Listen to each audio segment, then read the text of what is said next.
وہ ساکت بیٹھے رضا کو دیکھتے جیسے پھٹ پڑی تھی، مگر وہ اس کی بات سن ہی نہیں کہہ رہا تھا۔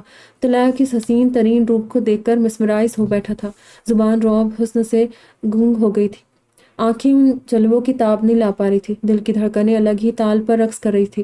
لال لہنگے میں ملبوس وہ پریوں جیسے حسن والی علایہ اس وقت سراپا قیامت بنی ہوئی تھی۔ پیشانی پر دائیں طرف سے لے کر آدھے سر کو کور کرتا جھومر جو سونے کی لمبی چینوں میں پروئے باریک پلس اور لال نگوں سے مزین تھا۔ جھومر کا ہم رنگ بڑا سا ٹکا اس کی چاند جیسی پیشانی پر چمک رہا تھا۔ بالوں کی چٹیاں بنائی گئی تھی جس میں پیچھے کی طرف چٹیاں کی سجاوٹ کے لیے گولڈن کلر کی نگوں موتیوں سے سجی جیولری کی میچنگ گولڈ کی مکمل چٹیاں بھی تھی جو سر کے بالوں کی بنی اصل چٹیوں کے شروعات میں سجائی گئی تھی اور آخر تک ڈھیروں موتیوں کی لڑیوں کے ساتھ نیچے بالوں تک جا رہی تھی۔ اس چٹیاں کے اوپر بالوں کے چاروں طرف پھولوں کی لڑیاں سجی تھی۔ یہ سارے آرائش باریک شفون کے دوپٹے کے پیچھے سے صاف دکھائی دے رہی تھی۔ چہرے پر دلہنوں والا مخصوص خوبصورت ڈارک میک اپ تھا، ہونٹوں پر ڈیپ ریڈ لپسٹک سجی ہوئی تھی، ناک میں پہنی بڑی سی نتھ کے ساتھ اٹیچ موتی کی لمبی لڑی نتھ سے ایک لہر کی صورت بائیں طرف کان کے پیچھے سے سر کے بالوں میں اٹکائی گئی تھی۔ نتھ کے آدھے حصے تک باریک گولڈ کی پتیوں کا کام تھا، ساتھ ہی سروں پر موتی لٹک رہے تھے جو واقعی علایہ کی ٹھوڑی کو چومتے ہوئے نیچے تک جا رہے تھے۔ ارتضیٰ کا صبر و قرار لوٹ لینے کے در پر تھے۔ گلے میں 4-5 بھاری بھاری موتیوں نگوں سے مزین گولڈ سیٹ اور ساتھ گلوبند بھی تھا۔ اس کے مرمری بازو میں کانچ کی چوڑیوں کے سوا سونے کی چوڑی بھی تھی اور چوڑیوں کے اوپر لمبے شیپ والے ڈیزائنر بازو بند پہنائے گئے تھے۔ اتنے زیورات کے ساتھ بھاری لہنگا سنبھالنا الگ مشکل تھا جو امی جان اور ماما جان علایہ کے لیے اپنی پسند سے شہر کے سب سے مہنگے اور ڈیزائنر بوتیک سے لائی تھی۔ علایہ کے روپ کو نظروں کے راستے میں دل میں اتارتا جا رہا تھا اور پھر دل کے ہاتھوں مجبور ہو کر جھکتے ہوئے علایہ کے نتھ سے سجے خوبصورت گال کو چھونے لگا تھا کہ تبھی روم کے دروازے پر کھٹکا ہوا تھا۔